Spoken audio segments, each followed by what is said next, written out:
Hey, it's me, Scrat, the squirrel from Ice Age. Phase 4 of the MCU has been interesting, with some absolute bangers like WandaVision, Spider-Man No Way Home, and not so much bangers. There has been debate on a wide scope, especially in that cesspool called Twitter, where no one knows how to make a conversation. There are many people who think that Marvel has finally reached its potential. There are people who think that there's nothing new to come out of it. Whether you disagree, you can still see where they're coming from. A number of its movies, like Doctor Strange in the Multiverse of Madness and Eternals, and the one where we do not speak its name, has gotten the most mixed reactions out of all of the phases.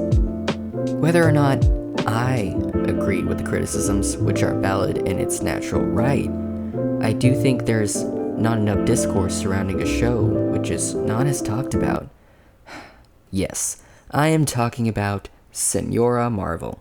Miss Marvel is about a young teenager named Kamala Khan who has an obsession with superheroes and has a particularly liking to Carol Danvers. Struggling with the high expectations of her mother, Kamala struggles to find acceptance. Then suddenly everything is turned upside down when she discovers a bangle left by her nanny, which has granted her with supernatural cosmic powers.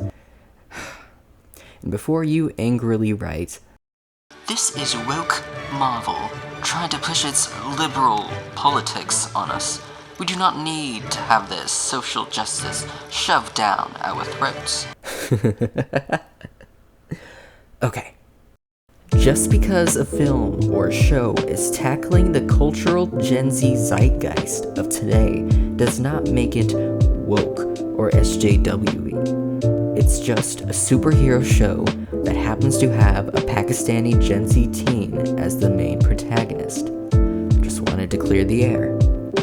Anyway, Ms. Marvel cleverly surprised me. The direction of this show went somewhere so unique. The way everything was told, we feel like we're trapped in a young girl's diary. Kamala is probably the most accurate a Gen Z teenager could be portrayed, and it's completely amplified by the performance of Iman Vellani. The supporting characters in the show do exactly what they're supposed to do, support the protagonist. Unlike a lot of installments in Phase 4, the show isn't bland. It stands out to me because the show decides to take a completely different approach to storytelling. That's not to say I liked everything about the show. The villains don't stand out to me as much as they should. The time-traveling episode was a little slow and just a tad convoluted. Although it was exciting, the reveal that Kamala is actually a mutant was kind of just there to be there.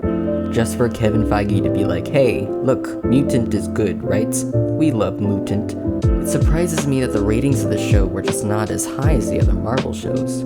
You could argue that its release was at the same time as Obi-Wan, but still, why did no one go and see it? I guess it could be easy for me to make that argument that all these anti-woke mobs are judging the book by its cover, but I also have to factor in that maybe it's the show's comic inaccuracy, or maybe it's both.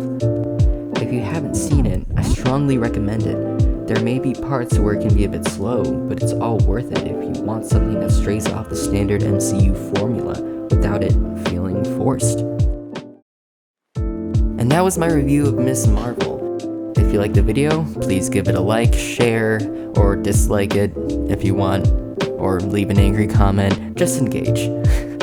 Anyway, subscribe if you want to see more content, and I'll see you later. Stay awesome.